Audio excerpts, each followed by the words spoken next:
Sa pinakadulo ng baryo ng San Roque, kung saan ang mga palayan ay tila dagat na kumikislap sa ilalim ng araw at ang hangin ay laging may dalang amoy ng basang lupa, nakatira ang mag-asawang sina Roberto at Elena Vergara.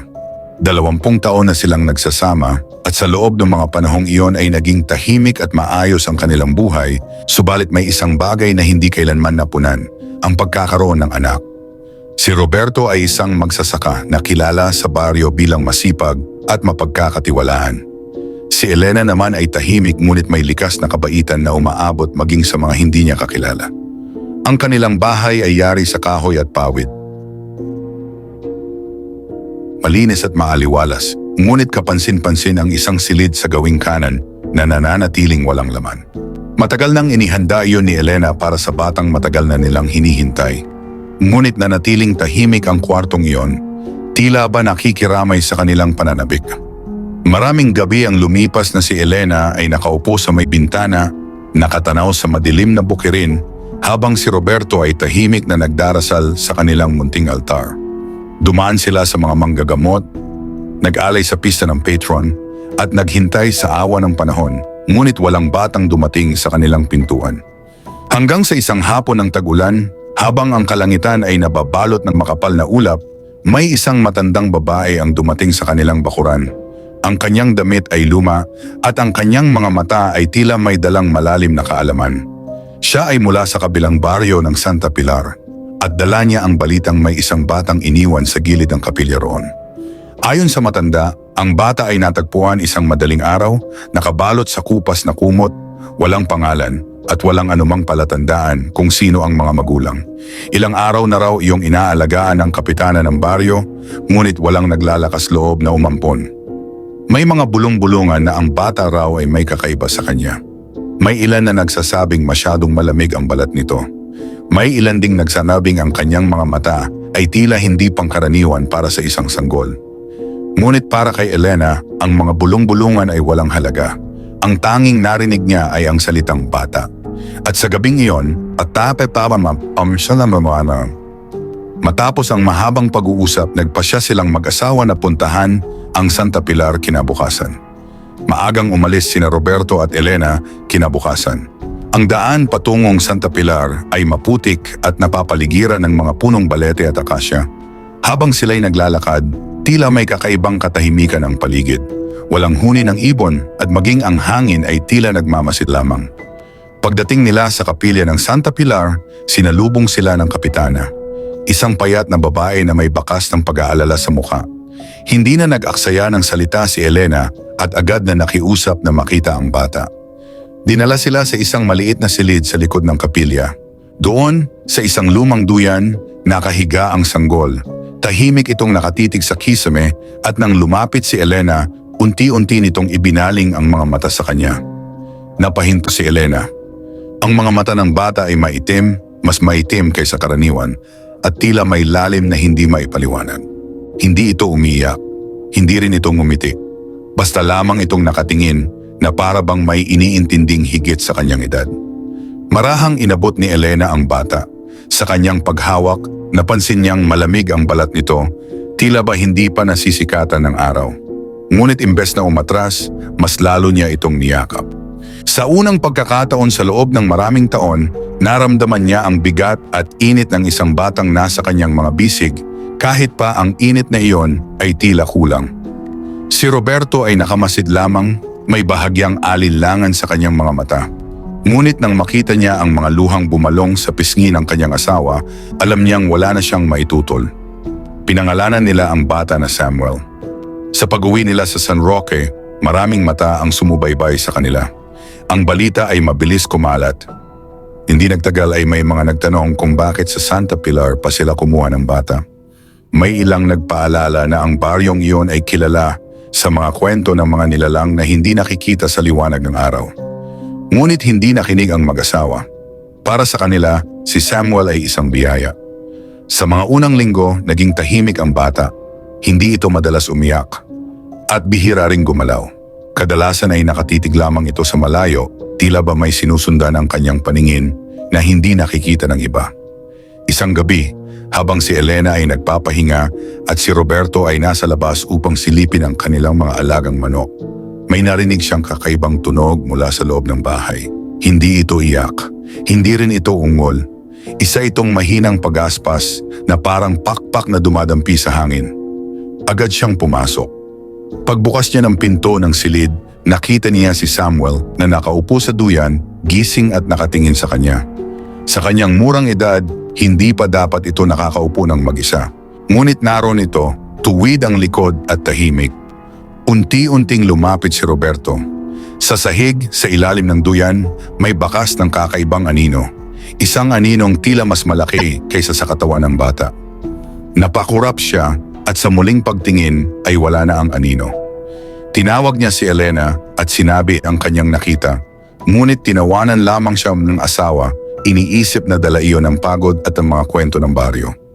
Subalit nang sumapit ang ikalawang buwan ni Samuel sa kanilang tahanan, nagsimulang magbago ang mga hayop sa paligid. Ang kanilang mga manok ay tila laging balisa tuwing gabi. Ang aso nilang si Bantay ay umuungol at ayaw lumapit sa silid ng bata. Isang umaga, natagpuan ni Roberto ang isang manok na walang buhay, walang sugat, ngunit tila piniga ang lakas. Unti-unting bumabalik sa isipan ni Roberto ang mga bulong-bulungan mula sa Santa Pilar. Isang hating gabi, nagising si Elena sa pakiramdam na tila may nakamasid sa kanya. Pagdilat niya, nakita niyang wala si Samuel sa duyan. Napabangon siya at tinawag ang pangalan ng bata. Sa bukas na bintana, sumilip ang malamlam na liwanag ng buwan. At sa labas, sa ilalim ng punong mangga, may isang maliit na figura na nakatayo, nakatalikod sa kanila. Si Samuel. Ngunit ang kanyang tindig ay hindi pangkaraniwan para sa isang sanggol. Siya ay tuwid na nakatayo, nakatingala sa buwan, at ang kanyang anino ay tila may hugis na hindi maipaliwanag. Doon unang naramdaman ni Elena ang malamig na takot na gumapang sa kanyang dibdib. At sa katahimikan ng gabing iyon, nagsimulang mabuo ang hinala na ang biyayang kanilang inuwi mula sa kabilang baryo ay maaaring may dalang lihim na hindi pa nila kayang harapin. Mula sa gabing iyon, ang katahimikan sa bahay ng mag-asawang Vergara ay hindi na muling naging payapa. Bagaman kinabukasan ay tila walang nangyari, ang imahe ni Samuel na nakatayo sa ilalim ng punong mangga, nakatingala sa buwan, ay nanatiling malinaw sa isipan ni Elena. Nang lapitan niya ang bata noong gabing iyon, natagpuan niya itong muli na parang isang karaniwang sanggol. Mahimbing ang tulog sa duyan, ang mga kamay ay marahang nakatiklop sa dibdib. Walang bakas ng paglalakad sa putik, walang bakas ng kakaibang pangyayari. Subalit hindi maitatanggi ni Elena ang kanyang nasaksihan. Pinili niyang manahimik. Si Roberto naman ay lalong naging mapagmatyag. Tuwing gabi ay hindi na siya agad natutulog. Nakaupo siya sa may pintuan, hawak ang isang lumang rosaryo na minana pa niya sa kanyang ina. Sa tuwing iihip ang hangin at gagalaw ang mga dahon sa labas, napapahigpit ang kanyang hawak. Tila ba may inaasahang hindi maipaliwanag. Lumipas ang mga linggo at mabilis ang paglaki ni Samuel, higit sa karaniwan. Sa edad na dapat ay gumagapang pa lamang, siya ay nakalalakad na ng tuwid at matatag. Hindi siya madalas magsalita, ngunit kapag siya'y tumitig, tila ba may bigat ang kanyang mga mata. Parang may mas matanda at mas malalim na kamalayang nakasilip mula sa loob ng kanyang katauhan. Napansin ng mga kapitbahay ang kakaibang pag-unlad ng bata. Isang hapon habang si Elena ay naglalaba sa may poso, nilapitan siya ni Aling Marta, ang pinakamatandang babae sa baryo. Tahimik itong tumabi sa kanya at walang paunang salita na nagsalita. Ang batang iyan, mahinang wika nito, hindi ba siya galing sa Santa Pilar? Saglit na natigilan si Elena ngunit tumango. Marahang napailing si Aling Marta. May mga bagay sa Santa Pilar na hindi dapat inuuwi rito. Hindi na dinagdagan pa ng matanda ang kanyang sinabi. Umalis ito na parang may iniwasang pag-uusapan. Naiwan si Elena na mas lalong naguguluhan, ngunit pinilit niyang iwaksi ang pangamba. Para sa kanya, si Samuel ay anak niya. Anuman ang pinagmulan nito, siya ang mag-aalaga at magmamahal. Ngunit hindi nagtagal ay nagsimulang dumami ang mga hindi maipaliwanag na pangyayari sa baryo. May mga alagang hayop na natatagpuang walang buhay sa umaga, walang sugat ngunit tila naubos ang lakas. Ang mga pananim sa ilang bahagi ng bukirin ay biglang nalalanta kahit dinidiligan naman araw-araw. At tuwing gabi ng kabilugan ng buwan, May mga nakaririnig ng mahinang iyak na hindi matukoy kung saan nagmumula. Unti-unting nabaling ang bulong ng baryo sa bahay ng mga Vergara. Isang gabi, habang si Samuel ay nakaupo sa sahig at tahimik na naglalaro ng isang kahoy na laruan, napansin ni Roberto ang isang kakaibang detalye. Ang bata ay walang anino. Lumapit siya at sinindihan ang isa pang lampara. Sa liwanag nito, malinaw na ang sariling anino ni Roberto at ng mga kasangkapan sa bahay ay nakalatag sa dingding. Ngunit si Samuel, na nakaupo sa gitna ng silid, ay tila hindi tinatamaan ng anuman. Napaatras si Roberto. Sa sandaling iyon, ibinaling ni Samuel ang kanyang tingin sa kanya. Dahan-dahang ngumiti ang bata. Hindi iyon ang inosenteng ngiti ng isang musmos. May kakaibang tiklop sa kanyang mga labi, tila ba alam niya ang iniisip ng kanyang ama-amahan. Kinagabihan, muling nagising si Elena sa kalagitnaan ng gabi. Narinig niya ang mahinang pagkaluskos mula sa bubong. Parang may gumagapang sa pawid. Hindi niya ginising si Roberto. Marahan siyang bumangon at lumabas ng silid. Sa gitna ng sala, nakita niya si Samuel na nakatayo, nakatingala sa kisame. Ang kanyang mga mata ay tila sumisinag sa dilim. At sa bubong, si Sam, Mashallah, aninong gumagalaw, malaki at may hugis na tila may pakpak. Sa isang iglap, nawala ang anino. Bumaling si Samuel kay Elena at lumapit. Hinawakan niya ang laylayan ng saya nito at marahang nagsalita sa unang pagkakataon. Nanay, isang salita lamang ngunit sapat upang magpatulo ng luha sa mga mata ni Elena. Sa kabila ng lahat ng pangamba, sa kabila ng mga bulong at takot, iyon ang unang beses na tinawag siyang ina. Yumukod siya at niyakap ang bata ng mahigpit. Sa likod ng kanyang mga mata, may bahagi ng kanyang isipan na nagbababala. Ngunit mas malakas ang kanyang puso. Pinili niyang maniwala na anuman ang kakaiba kay Samuel, ito ay malalampasan ng pag-aaruga. Hindi niya alam na sa parehong sandali, sa kabilang dulo ng baryo, may isang mangingisda ang natagpuang walang buhay sa dalampasigan. Ang mukha ay bakas ang matinding takot at ang katawan ay tila nawala ng lakas ng walang paliwanag. At sa itaas ng kanilang baryo, ang buwan ay nanatiling buo at maliwanag, tila tahimik na saksi sa isang lihim na unti-unti nang lumalantad. Pagkamatay ng mangingisda sa dalampasigan, nabalot ng takot ang buong San Roque. Hindi iyon ang unang hayop o tao na natagpuang walang buhay sa mga nagdaang linggo, ngunit iyon ang unang pagkakataon na isang tao ang nadamay. Ang kanyang katawan ay walang sugat, walang bakas ng pakikipaglaban, subalit ang mga mata nito ay dilat na dilat, tila may nasaksihang hindi dapat makita ng karaniwang tao. Nagsimula ang mga pulong sa gitna ng baryo. Sa lilim ng lumang puno ng acacia, nagtipon ang mga kalalakihan habang ang mga babae naman ay nag-uusap-usap sa mga gilid. May mga nagsabing ito ay sumpa. May mga nagbulong na may nilalang na gumagala tuwing gabi.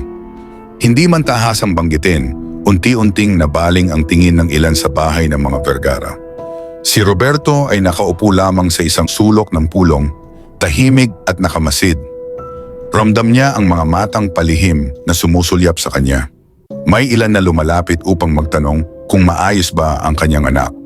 May iba namang ang tono ay tila may nakatagong hinala. Pag-uwi niya sa kanilang bahay, nadatnan niya si Elena na nakaupo sa harap ni Samuel. Ang bata ay tahimik na naglalaro ng mga dahon na tila hindi nalalanta sa kanyang mga kamay. Sa halip, ang mga iyon ay nananatiling sariwa, parang may kakaibang siglang sumisibol mula sa kanyang paghawak. May namatay na naman, mahinang wika ni Roberto.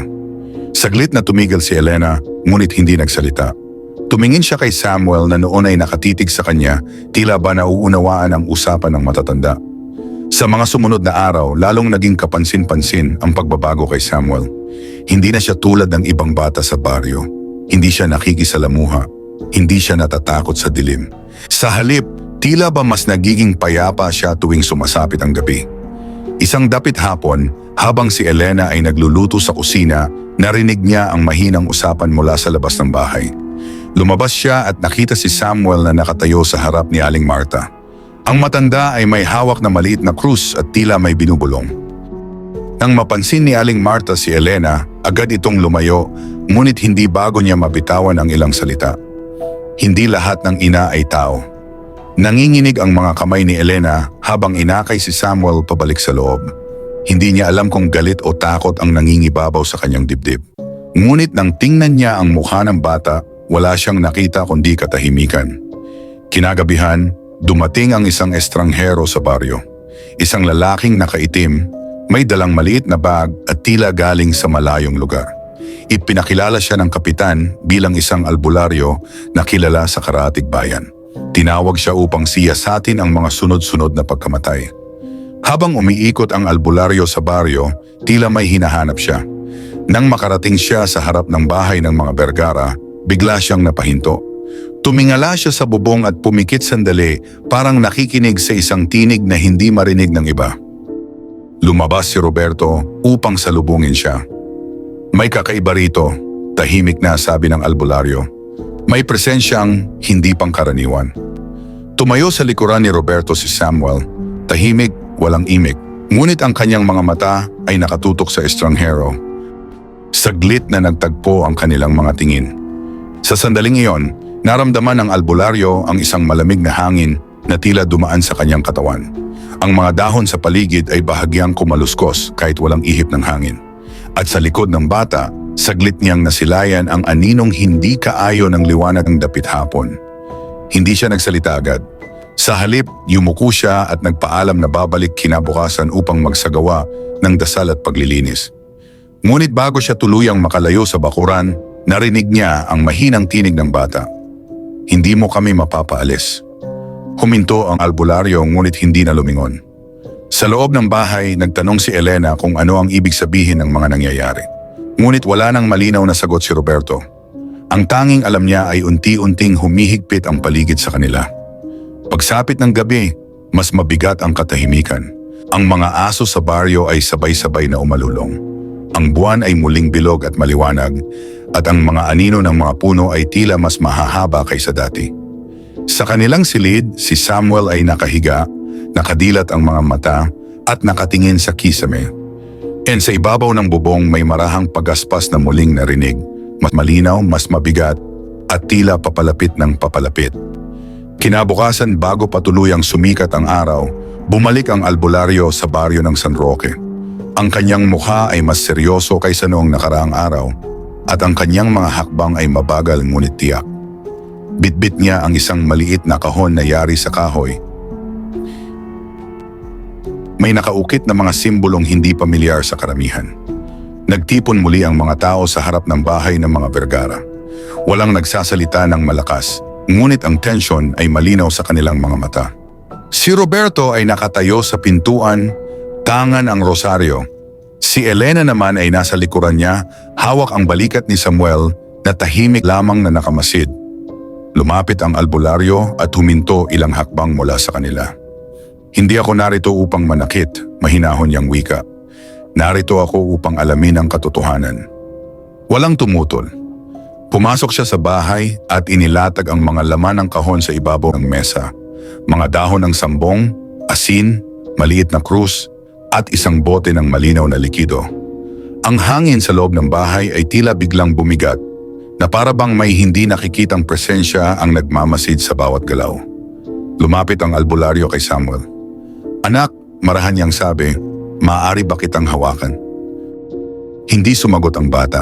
Sa halip, tinitigan lamang niya ang lalaki, ang kanyang mga mata ay tila mas maitim kaysa dati. Ilang sandali ang lumipas bago siya dahan-dahang tumango. Nilapit ng albularyo ang kanyang kamay sa noo ng bata at binasbasan ito ng likidong mula sa bote. Sa sandaling dumikit ang patak sa balat ni Samuel, may kakaibang pagbabago sa paligid. Ang lampara sa mesa ay bahagyang kumislot. Ang mga dahon ng sambong ay tila natuyo sa isang iglap. Napaatras ang albularyo. Hindi umiyak si Samuel, hindi rin siya gumalaw. Ngunit ang kanyang tingin ay nagbago, naging mas matalim, mas malamig. Hindi siya karaniwang bata, mahinang bulong ng albularyo. Napahigpit ang hawak ni Elena sa balikat ng anak. Anak ko siya, marin niyang sabi, na tila pinipilit paniwalaan ang sariling salita. Tumingin ang albularyo kay Roberto. May dugo siyang hindi tao. Isang malamig na katahimikan ang bumalot sa silid. Sa labas, ang mga tao ay nagkatinginan. May ilang napaatras. May ilan namang tila matagal nang naghihintay ng kumpirmasyon. Hindi ko siya hahayaan agad na tugon ni Elena. Ano man siya, anak ko siya. Hindi sumagot ang albularyo. Sa halip, inilabas niya ang maliit na krus at inilapit ito sa bata. Sa pagkakataong iyon, taong iyon si Samuel ang kusang umatras. Ang kanyang mga mata ay sandaling nagningas sa ilalim ng liwanag. Sa kisame, may mahinang pagugong na tila nagmumula sa itaas ng bubong. Ang pawid ay bahagyang kumaluskos kahit wala namang hangin. May kasama siya, sabi ng albularyo. Hindi siya nag-iisa. Napatingin si Roberto sa itaas. Ang alaala ng mga pagaspas tuwing gabi ay muling bumalik sa kanyang isipan. Ang mga anino, ang mga hayop na namamatay. Sa gitna ng tensyon, nagsalita si Samuel. Hindi ko sila pinilit. Ang kanyang tinig ay malinaw at hindi pangkaraniwan sa isang batang kasing edad niya. Ang mga tao sa labas ay napaatras nang marinig iyon. Hindi ko sila pinilit, ulit niya, nakatingin kay Elena. Sila ang lumalapit. Isang lamig ang gumapang sa likod ni Roberto. Ano ang ibig mong sabihin? Nanginginig niyang tanong. Ngunit hindi na sumagot ang bata. Sa halip, ibinaling niya ang tingin sa bintana kung saan tumatama ang liwanag ng araw. Sa sandaling iyon, tila umiwas ang kanyang katawan sa sinag na parabang hindi niya nais tamaan ng tuwirang liwanag. Ang albularyo ay tumahimik, tila nag-isip. May dugo siyang aswang, sa wakas ay sinabi niya. Ngunit siya ay bata pa, may pagkakataon pang pigilan kung ano ang maaaring mangyari. Umigting ang pag-uusap sa labas ng bahay. May ilang nagmungkahing palayasin ang mag-anak. May ilan namang nagsabing dapat tapusin na ang panganib habang maaga pa. Niyakap ni Elena si Samuel at tumingin sa mga taong nakapaligid sa kanilang tahanan. Sa kanyang mga mata ay makikita ang takot, ngunit higit doon ang determinasyon. Walang aalis sa bahay na ito, mariin niyang pahayag. Hindi ninyo siya kukunin sa akin. Unti-unting nagdilim ang kalangitan kahit hindi pa dapit hapon. Ang mga ulap ay tila nagtipon sa ibabaw ng San Roque. Ang hangin ay lumamig at ang mga dahon ng mga puno ay nagsimulang umindayog. Sa bubong ng bahay, isang aninong may malapad na hugis ang dahan-dahang dumapo. At sa unang pagkakataon, malinaw na naramdaman ng buong baryo na ang lihim na kanilang kinatatakutan ay hindi na maitatago. Pagkatapos ng pag-alis ng albularyo, hindi agad nagkawatak-watak ang mga tao sa harap ng bahay ng mga Vergara. Nanatili silang nakatayo roon, tila may hinihintay na susunod na mangyayari. Ang mga bulungan ay naging mas malinaw, mas matapang. Ang takot na dati lihim lamang ay nagsimulang magkaroon ng anyo at direksyon. Sa loob ng bahay, mahigpit na yakap ni Elena si Samuel. Ang bata ay tahimik, nakasandal sa kanyang dibdib at tila nakikinig sa bawat tibok ng puso ng kanyang ina. Si Roberto naman ay nakatayo sa tabi ng bintana, pinagmamasdan ang mga kapitbahay na dati nakikipagnitian lamang sa kanila tuwing umaga. Hindi na tayo ligtas dito, mahinang wika ni Roberto. Tumingin si Elena sa kanya. Saan tayo pupunta? Walang naisagot si Roberto. Ang lupaing iyon ang kanilang tahanan. Doon siya ipinanganak. Doon niya itinayo ang kanilang bahay. Ngunit ngayon, ang parehong lupang iyon ay tila unti-unting itinataboy sila. Pagsapit ng gabi, nagtipon ang mga matatanda ng baryo sa bahay ng kapitan. Nagkaroon ng tahimik ngunit mabigat na pagpupulong. Iminungkahi ng ilan na bantayan ang bahay ng mga Vergara tuwing gabi. Ang iba naman ay nagsabing hindi sapat ang pagbabantay lamang. Kung totoo ang sinabi ng albularyo, wika ng isang lalaki, bago pa lumaki ang bata dapat na siyang paalisin. Hindi man binanggit ang mas mabigat na mungkahi na kabitin ito sa hangin, malinaw sa isipan ng lahat. Samantala sa bahay ng mag-asawa, mas maaga silang nagsara ng mga bintana. Pinanatili ni Roberto ang ilaw ng lampara kahit gabi na. Sa bawat kaluskos sa labas, napapatingin siya sa pintuan. Sa kalagitnaan ng gabi, muling narinig ang pagaspas sa bubong. Ngunit ngayon, hindi lamang iyon mahinang galaw. May bigat ang bawat dampi na parabang may nilalang na may malalapad na pakpak ang marahang gumagalaw sa itaas. Biglang nagsimulang umungol ang aso sa bakuran. Ilang sandali pa, tuluyang tumahol ito ng malakas bago biglang tumahimik. Napabangon si Roberto at kinuha ang itak na nakasabit sa dingding. Lumabas siya ng bahay habang si Elena ay naiwan sa loob kasama si Samuel. Sa labas, ang buwan ay bahagyang natatakpan ng ulap. Ang paligid ay tila mas madilim kaysa karaniwan. Lumapit si Roberto sa kulungan ng kanilang aso. Nandoon ang hayop, nakahandusay ngunit buhay pa. Nanginginig ito at tila takot na takot, ang mga mata ay nakapako sa bubong ng bahay. Dahan-dahang itinaas ni Roberto ang kanyang tingin. Sa gilid ng pawid may aninong nakadikit. Hindi malinaw ang hugis, ngunit sapat upang malaman niyang hindi iyon ibon o karaniwang hayop. Ang mga pakpak nito ay nakatiklop at ang ulo ay bahagyang nakayuko na tila nakamasid sa kanya. Sa isang iglap, kumilos ang anino at naglaho sa dilim ng gabi.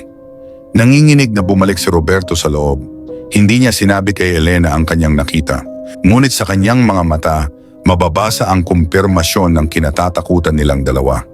Sa loob ng silid, si Samuel ay nakaupo sa kama, gising at tahimik. Hindi siya mukhang natatakot. Sa halip, tila ba may lungkot sa kanyang mga mata. "Bakit galit sila sa atin?" tanong ng bata sa mahinang tinig. Napaluha si Elena. Lumapit siya at hinaplos ang buhok nito. "Hindi sila galit sa'yo," sagot niya. "Natatakot lang sila." "Hindi ko naman sila sinasaktan," dagdag ni Samuel. Sa sandaling iyon, naramdaman ni Elena ang bigat ng mga salita ng bata. Totoo ngang may mga namamatay sa baryo, ngunit hindi niya kailanman nasaksihan si Samuel na gumawa ng masama. Ang lahat ay pawang hinala at anino. Ngunit habang siya ay nag-iisip, may isa pang pangyayari sa kabilang bahagi ng baryo. Isang buntis na kambing ang natagpuang wala ng buhay at ang kanyang anak sa sinapupunan ay nawawala. Ang balitang iyon ay mabilis na kumalat bago pa man sumikat ang araw. Kinabukasan, may mga bakas ng paa na natagpuan sa likod ng bahay ng mga Vergara. Hindi iyon pangkaraniwan. Masyadong malalaki para sa bata at masyadong magaan ang pagkakalubog sa lupa para sa isang taong may sapat na gulang. Ang mga tao ay nagsimulang magtipon muli. Sa loob ng bahay, si Samuel ay tahimik na nakaupo sa may bintana. Ang kanyang mga mata ay nakatingin sa malayo sa direksyon ng Santa Pilar. Ang masaburang pagkakataon, may isang patak ng luha ang dahan-dahang bumaba mula sa kanyang mga mata. Lumalim ang hidwaan sa baryo ng San Roque nang tuluyang magpasya ang mga matatanda na magbantay gabi-gabi. Hindi na ito simpleng pag-iingat, isa na itong tahimik na pag-uusig. May mga lalaking umiikot sa paligid ng bahay ng mga Vergara, may dalang sulo at dasal sa labi. Ang bawat anino ay pinaghihinalaan, ang bawat galaw ay sinusuri. Sa loob ng tahanan, ramdam ni Elena ang pagkapal ng hangin. Hindi na siya makalabas nang hindi sinusundan ng tingin. Ang dati mga kaibigang nakikipagkwentuhan sa may poso ay ngayon umiiwas. Tila ba may nakahahawang sakit sa kanyang presensya. Si Roberto ay mas naging tahimik. Ang kanyang mukha ay tila mas tumanda sa loob lamang ng ilang araw. Pinilit niyang manatiling matatag para sa kanyang asawa at anak. Ngunit sa tuwing sasapit ang gabi, hindi niya mapigilang makaramdam ng pangamba. Samantala si Samuel ay patuloy na nagbabago. Sa araw, siya ay tila isang karaniwang bata, bagaman mas tahimik at mas mapagmasid. Ngunit sa gabi, may kakaibang enerhiyang bumabalot sa kanya. Ang kanyang mga mata ay tila mas malinaw sa dilim. Ang kanyang pandinig ay tila nakasasagap ng mga tunog na hindi marinig ng iba. Isang gabi, habang ang mga nagbabantay ay nasa di kalayuan, biglang lumakas ang hangin. Ang mga sulo ay nagsimulang manginig sa hampas ng ihip. Ang mga aso sa baryo ay sabay-sabay na umalulong na para bang may dumarating na hindi nila maunawaan. Sa loob ng bahay, si Samuel ay nakatayo sa gitna ng sala, nakapikit. "May tumatawag sa akin," mahina niyang sabi. Napatingin si Elena sa kanya. "Sino?" Ngunit hindi siya sinagot ng bata. Sa halip, naglakad siya patungo sa pintuan.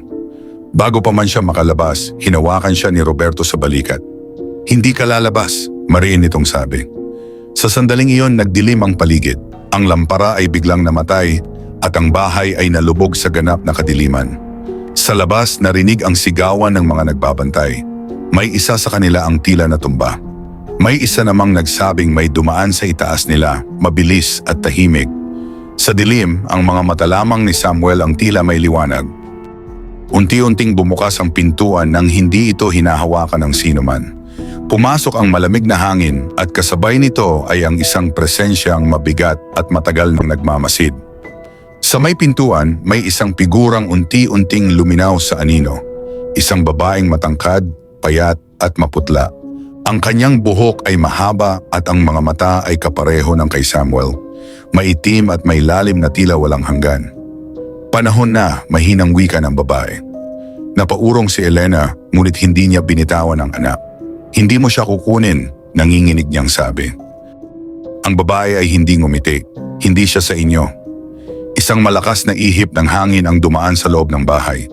Ang mga kagamitan ay bahagyang gumalaw at ang bubong ay muling kumaluskos na parang may mga pakpak na dumadapo. Sa labas, ang mga nagbabantay ay hindi makalapit, tila ba may hindi nakikitang pader na humahadlang sa kanila. Tumingin si Samuel sa babae. Sa kanyang mukha ay mababakas ang pagkalito at lungkot. Ayoko, malinaw niyang sabi.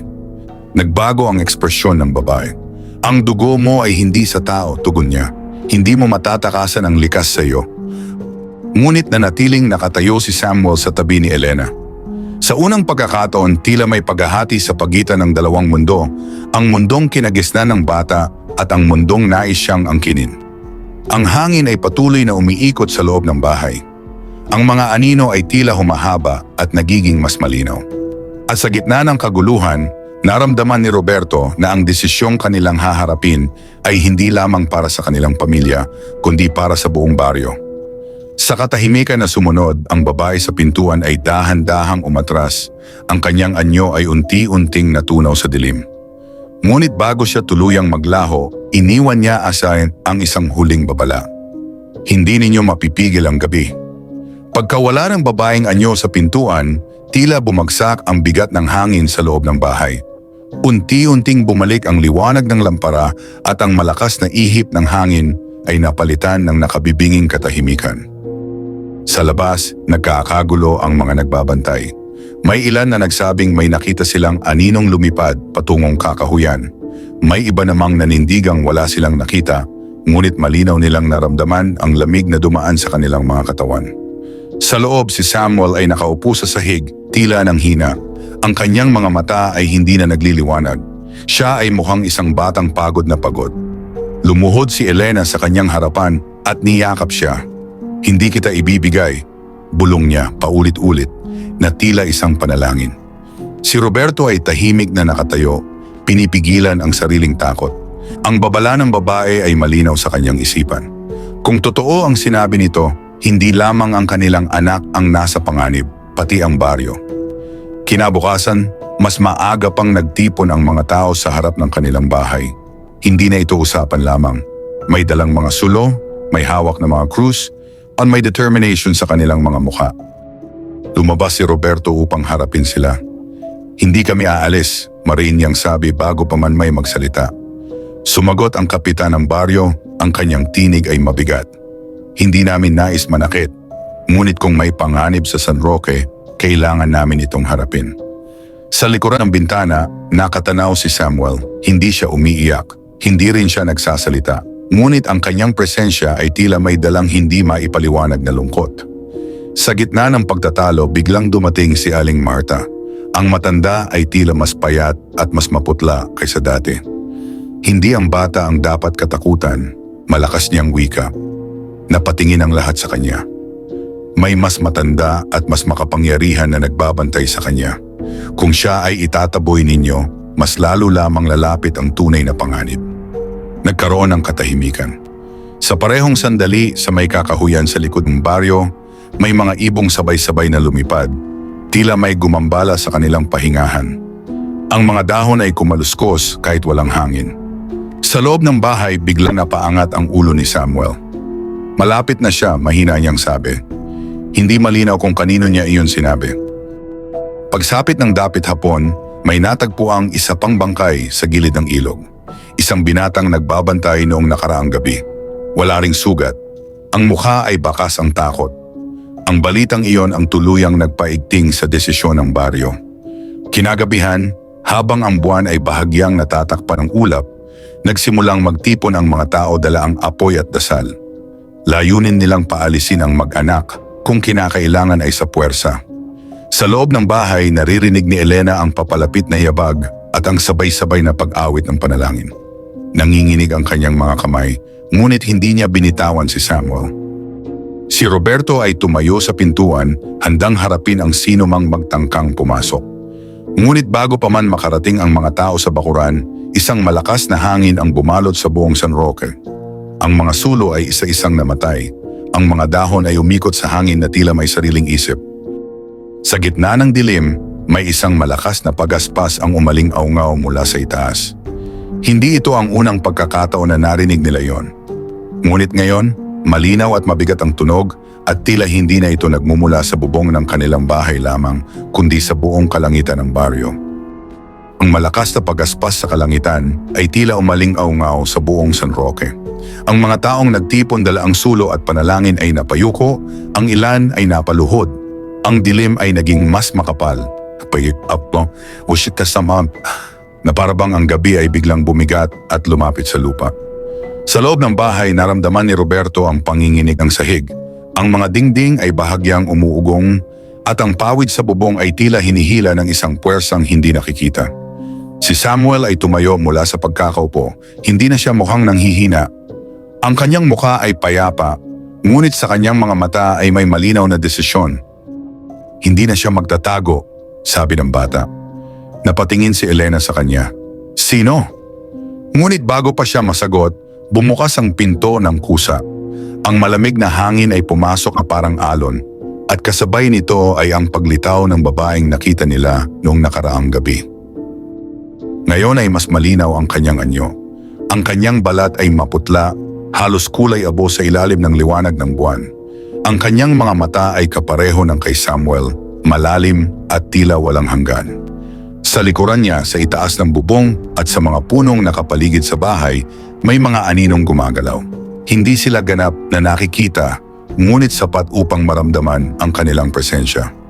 Hindi ninyo siya kayang ipagtanggol, malamig na wika ng babae. Sa labas, ang mga tao ay hindi makalapit. Ang ilan ay napaurong, ang ilan ay napaiyak. Ang mga krus na hawak nila ay tila walang lakas sa harap ng puwersang bumabalot sa gabi. Tumayo si Roberto sa pagitan ng babae at ng kanyang pamilya. Ano man siya, anak namin siya, mariin niyang sabi. Ang babae ay tumingin sa kanya na tila may bahagyang pagtataka. Hindi ninyo nauunawaan ang hinihingi ninyo. Ang dugo niya ay tatawag at sasagot. Kapag dumating ang oras, hindi ninyo siya makikilala. Tahimik si Samuel, tumingin siya sa babae at sa unang pagkakataon ay may bakas ng galit sa kanyang mukha. Hindi ako sa inyo, malinaw niyang sabi. Sa sandaling iyon, tila huminto ang hangin. Ang mga anino sa paligid ay bahagyang nag-alinlangan. Ang babaeng anyo ay nanatiling nakatitig sa bata na para bang sinusukat ang kanyang lakas. Ang gabi ang iyong tahanan, sagot niya. Ang gutom ang iyong kalikasan. Hindi, maring tugon ni Samuel. Sa loob ng bahay may isang biglaang pagyanig. Ang mga bintana ay nagsara ng malakas at ang hangin ay umikot sa gitna ng silid. Ang liwanag ng buwan ay tila nagliwanag pa na para bang nakatutok lamang sa bata. Sa labas, ang mga taong nakasaksi ay hindi na makapagsalita. Ang takot ay napalitan ng pagkamangha. Sa gitna ng liwanag, ang anino ni Samuel ay lumaki sa dingding. Hindi ito hugis bata. May bahagyang anyo ng pakpak sa likuran, ngunit hindi ganap na nakabuka. Ngunit sa halip na maging ganap ang anyong iyon, unti-unting lumiit ang anino. Napapikit si Samuel at nang muli siyang dumilat, ang kanyang mga mata ay hindi na nagliliwanag.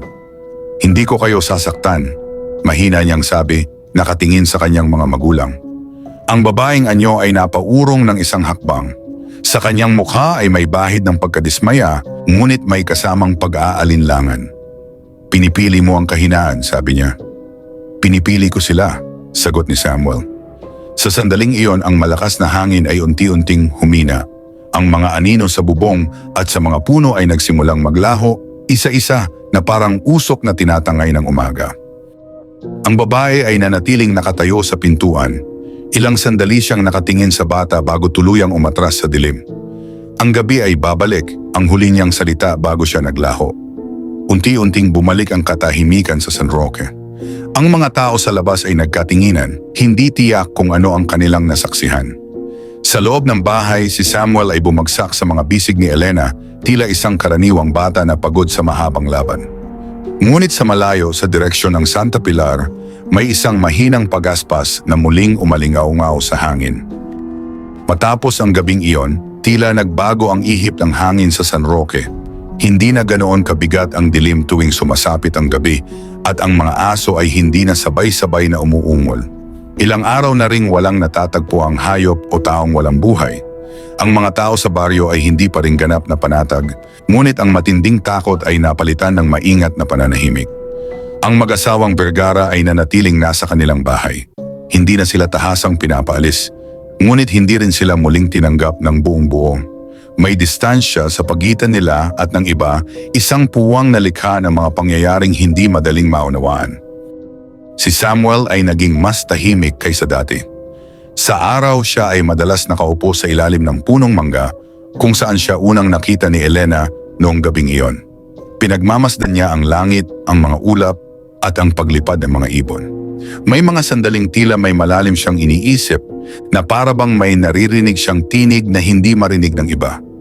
Isang hapon lumapit si Roberto sa kanya. "Anak!" marahan niyang tawag. Tumingin si Samuel, ang kanyang mga mata ay mas malinaw ngayon, hindi na kasing itim at kasing lalim ng dati. Ngunit sa likod ng kanyang titig ay naroon pa rin ang kakaibang kamalayan. "Babalik ba siya?" tanong ni Roberto. Hindi agad sumagot ang bata. Ilang sandali siyang tumingin sa malayo bago nagsalita. "Oo," tahimik niyang tugon. Hindi siya titigil. Naramdaman ni Roberto ang pagbigat ng kanyang dibdib. At kapag bumalik siya, tumingin si Samuel sa kanyang ama-amahan. Mas magiging malakas siya. Ang mga salitang iyon ay hindi na bago sa kanyang isipan, ngunit iba kapag nagmumula mismo sa bibig ng bata. Samantala sa kabilang baryo ng Santa Pilar, may mga bulong-bulungan ding nagsimulang kumalat. May ilang nakakita raw ng isang babaeng maputla na gumagala sa kakahuyan. May ilan namang nakarinig ng paggaspas sa itaas ng kanilang mga bubong, na tila may hinahanap. Isang gabi, habang payapa ang San Roque, nagising si Elena sa malamig na pakiramdam na tila may nakatayo sa paanan ng kanilang kama. Dahan-dahan siyang dumilat. Sa dilim, may isang aninong nakatayo sa may bintana. Hindi ito ang babae. Mas matangkad ito, mas payat at mas mabigat ang presensya. Ang mga mata nito ay tila kumikislap sa mahinang liwanag ng buwan. Hindi ito pumasok sa loob. Nakatayo lamang ito roon, nakamasid. Naramdaman ni Elena ang paggalaw sa tabi niya. Si Samuel ay gising din, nakatitig sa parehong anino. Hindi pa oras, malinaw na sabi ng bata. Sa sandaling iyon ang anino ay bahagyang kumilos na parang sinusuri ang kanyang sinabi. Ilang sandali pa, ito ay umatras at tuluyang naglaho sa dilim. Kinabukasan tila walang nangyari. Ngunit napansin ni Elena ang isang pagbabago kay Samuel. Mas madali siyang mapagod sa araw. Ang kanyang balat ay tila mas maputla kapag nasisikatan ng matagal. Sa gabi naman, mas malinaw ang kanyang pandinig at mas matalas ang kanyang paningin. Parang may dalawang puwersang humihila sa kanya sa magkaibang direksyon. Sa baryo, may ilang nagsimulang maniwala na maaaring totoo ang sinabi ni Aling Marta, na hindi ang bata ang tunay na panganib, na may mas malalim na dahilan ang mga pangyayari. Isang gabi, habang nakaupo si Samuel sa labas at pinagmamasdan ang buwan na hindi pa ganap na bilog, may marahang bulong na dumaan sa hangin. "Pipili ka rin." Napapikit ang bata. Sa loob ng kanyang dibdib, may pakiramdam na hindi niya maipaliwanag. Isang gutom na hindi para sa pagkain, isang tawag na hindi para sa pangalan. Ngunit sa pagmulat niya ng mga mata, ang una niyang nakita ay ang liwanag mula sa bintana ng kanilang bahay at ang anyo ng kanyang ina na naghihintay sa loob. At sa sandaling iyon, pinili niyang manatili. Habang papalapit ang kabilugan ng buwan, muling bumigat ang hangin sa San Roque. Ang katahimikang ilang araw nilang tinamasa ay tila paghahanda lamang sa isang mas mabigat na pagsubok. Ang mga ibon ay maagang umuuwi sa kanilang mga pugad. Ang mga hayop ay nagiging balisa pagsapit ng dapit hapon. At sa bawat gabi, ang anino ng punong mangga sa bakuran ng mga Vergara ay tila mas humahaba kaysa dati. Sa loob ng bahay, tahimik na naghahapunan ng mag-anak. Si Elena ay pilit na nagkukwento tungkol sa mga simpleng bagay. Ang pagtubo ng bagong tanim, ang pagdalaw ng isang matandang kapitbahay, ngunit ang kanyang tinig ay may bahid ng pag-aalala. Si Roberto ay madalang magsalita. Paminsan-minsan ay sumusulyap siya sa bintana na para bang may inaasahang paggalaw sa dilim. Si Samuel ay tahimik lamang, ngunit hindi na iyon ang katahimikang walang laman. ito ay katahimikang puno ng pag-iisip. Ngayong gabi, marahan niyang sabi, darating sila. Napahinto si Elena. Sino? Hindi lang siya, sagot ng bata. Mas marami sila ngayon. Isang malamig na pakiramdam ang dumaan sa likod ni Roberto. Hindi na niya tinanong kung paano ito nalalaman ng bata. Sa halip, tumayo siya at sinigurong nakasara ang lahat ng bintana at pinto. Pagsapit ng gabi, ang buwan ay tuluyang naging buo at maliwanag. Ngunit ang liwanag nito ay tila hindi nagbibigay linaw. Sa halip, lalo nitong pinatingkad ang mga anino. Sa labas ng baryo, sa may kakahuyan patungong Santa Pilar, may mga figurang unti-unting lumitaw. Hindi sila ganap na nakikita sa liwanag, ngunit sapat upang maramdaman ang kanilang presensya. Mga nilalang na hindi sanay sa araw at mas komportable sa dilim. Sa bahay ng mga Vergara, nagsimulang umikot ang hangin. Ang mga sanga ng punong mangga ay kumaluskos kahit walang malakas na ihip. Ang mga aso sa baryo ay muling umalulong, sabay-sabay na tila babala. At pagkatapos narinig nila ang pagaspas. Hindi lamang isa, hindi lamang dalawa. Marami. Ang bubong ng bahay ay bahagyang umuga. Ang mga anino sa paligid ay gumalaw na parang may sariling buhay. Sa labas, ang ilang kalalakihan ng baryo na nagbabantay ay napaurong, ang kanilang mga sulo ay nanginginig sa kamay. Sa gitna ng sala, tumayo si Samuel. Ang kanyang mukha ay hindi takot, ngunit seryoso.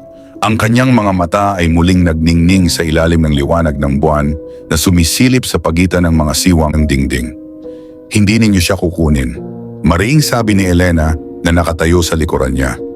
Ngunit si Samuel ang humakbang pasulong. Hindi nila kayo pakay, mahinahon niyang sabi.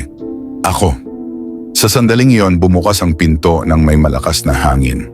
Sa labas, sa ilalim ng maliwanag na buwan, naroon ang babaeng maputla. Ngunit ngayon, hindi na siya nag-iisa. Sa kanyang likuran ay may ilang anyong nakatayo, matatangkad, payat at may mga matang kumikislap sa dilim. Panahon na, sabi ng babae, ang tinig ay mas mabigat kaysa dati. Lumabas si Samuel ng bahay bago pa siya mapigilan ni Roberto. Tumayo siya sa bakuran, nakaharap sa mga nilalang. Ang mga tao sa baryo ay nakamasid mula sa malayo, walang makalapit. Sumama ka na, wika ng babae. Hindi mo matatakasan ang likas sa iyo. Tumingala si Samuel sa buwan. Sa kanyang anino muling lumitaw ang bahagyang hugis ng pakpak. Ngunit sa pagkakataong ito, hindi ito ganap na nabuo. Ang likas ay maaaring piliin, sagot niya. Nagkaroon ng maikling katahimikan. Sa likod ng babae ang ibang nilalang ay tila nag-aalangan. Ang kanilang mga anyo ay bahagyang kumikilos na para bang naghihintay ng utos. Sa loob ng dibdib ni Samuel, ang dalawang puwersa ay muling nagbanggaan. Ang tawag ng gabi at ang alaala ng yakap ng kanyang ina. Unti-unti niyang itinaas ang kanyang mga kamay. Ang hangin sa paligid ay nagsimulang umikot, hindi marahas kundi tila may malinaw na direksyon. Hindi ako sasama, malinaw niyang sinabi. Sa sandaling iyon, ang liwanag ng buwan ay tila mas tumindi. Ang mga anino sa likod ng babae ay nagsimulang manghina, na para bang hinahatak palayo ng hindi nakikitang puwersa. Ang babae ay napaurong ng isang hakbang. Sa kanyang mukha ay may unang bakas ng galit. Hindi mo kayang pigilan ang gabi mag-isa, babala niya. Hindi ko kailangan, sagot ni Samuel. Sa likuran niya, lumabas sina Roberto at Elena, hindi sila umatras. Tumayo sila sa tabi ng bata. At sa sandaling iyon, sa gitna ng maliwanag na buwan at ng nakamasid na baryo, nagsimulang mabuo ang isang bagong anyo ng lakas, hindi mula sa dilim, kundi mula sa pagpili. Ang hangin ay biglang tumahimik. Ang mga nilalang sa likuran ng babae ay unti-unting naglaho na parang usok na tinatangay ng liwanag.